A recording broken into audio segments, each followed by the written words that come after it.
Attention মুখ্যমন্ত্ৰী মহোদয়, এবাৰ পাৰিলে গৌৰেশ্বৰলৈ আহক। এই আহ্বান গৌৰেশ্বৰবাসীৰ। কিজানি এবাৰ আহিলে পথছোৱা ভাল হয়ে। বাইহাটা চাৰিআলি গৌৰেশ্বৰ বগামাটি পথৰ বিধ্বস্ত ৰূপ এয়া। বিকাশ যাত্ৰাই ঢুকি নোপোৱা গৌৰেশ্বৰৰ মুখ্য পথৰ জৰাজীৰ্ণ অৱস্থাই এতিয়া জমৰ যাতনা ভোগাইছে ৰাইজক।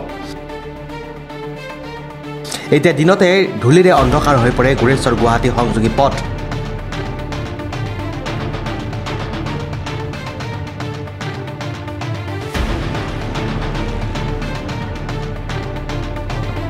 উল্লেখযোগ্য যে কিছুদিন পূৰ্বে কামৰূপ জিলাৰ বিহদিয়ালৈ মুখ্যমন্ত্ৰীৰ আগমন ঘটিছিল, যাৰ বাবে ২-৩ দিনৰ ভিতৰতে পথছোৱা মেৰামতি কৰা হ'ল বিহদিয়ালৈ। কিন্তু দুৰ্ভাগ্যজনকভাৱে তাৰ পৰা বাকী পথছোৱাৰ মেৰামতিৰ কোনো উমঘাম নাই।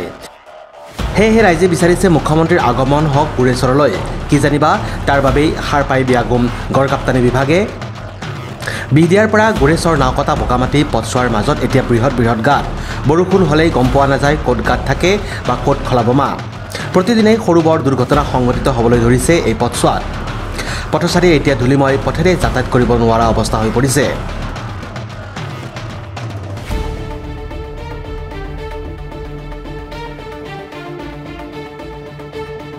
মানে আমাৰ গাড়ী চলোৱাটো খুব অসুবিধা হয়। গাড়া গুড়া বহুত গাড়ী চলাব নোৱাৰি, ডাঙৰ ডাম্পাৰ চাম্পাৰ আহিলে। তাৰপিছত ধূলিৰ কাৰণে চলাব নোৱাৰি, যথেষ্ট অসুবিধা পাই আছোঁ আমি ৰাস্তাটোলৈ। সোনকালে ৰাস্তাটো কিবা এটা ব্যৱস্থা কৰিলে ভাল হয় আৰু চৰকাৰে। 1 বছৰমানে হ'ল, আগতে অকণমান কমকৈ বেয়া আছিল, এতিয়াতো বহুত বেয়া হৈ গ'ল।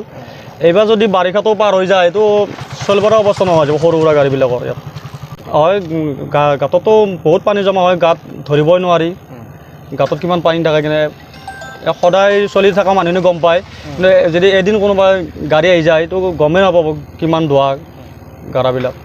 এতিয়া আৰু পথছোৱা 4 লেনযুক্ত কৰাৰ কথা বাদেই মেৰামতি কৰি যাতায়াত সুচল কৰি দিবলৈ আহ্বান জনাইছে স্থানীয় ৰাইজে।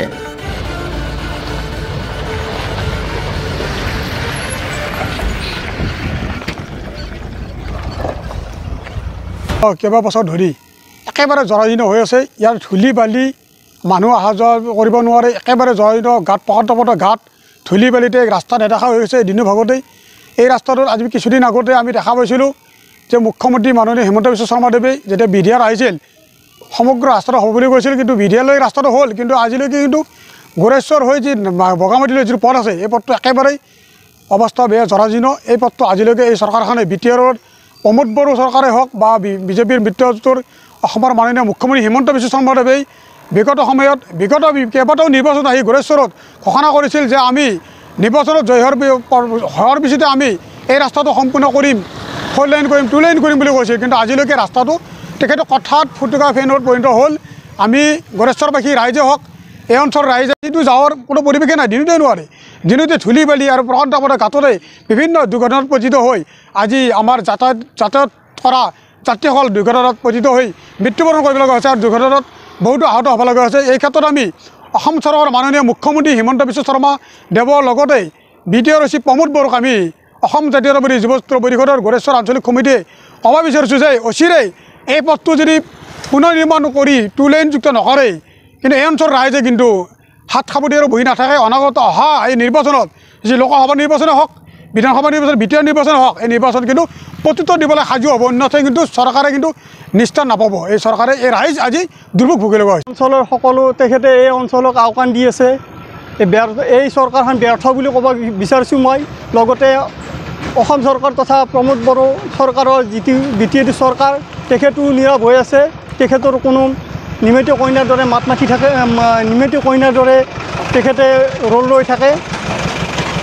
আমি তামোলপুৰ জিলা গৰিয়ামৰা জাতীয় পৰিষদৰ তৰফৰ পৰা তীব্ৰ ভাষাৰে গৰিহণা দিছোঁ আৰু অসমৰ মুখ্যমন্ত্ৰী মাননীয় হিমন্ত বিশ্ব শৰ্মা ডাঙৰীয়া আৰু লগতে প্ৰমোদ বড়ো ডাঙৰীয়াকো অতি শীঘ্ৰে এই ৰাস্তাটো মেৰামতি কৰিবলৈ আহ্বান জনালোঁ। অন্যথাই আমি ৰাইজৰ লগত সহযোগ হৈ বিভিন্ন কাৰ্যসূচী কৰিবলৈ আমি প্ৰস্তুত হ'ম। Text report, news express, Assam.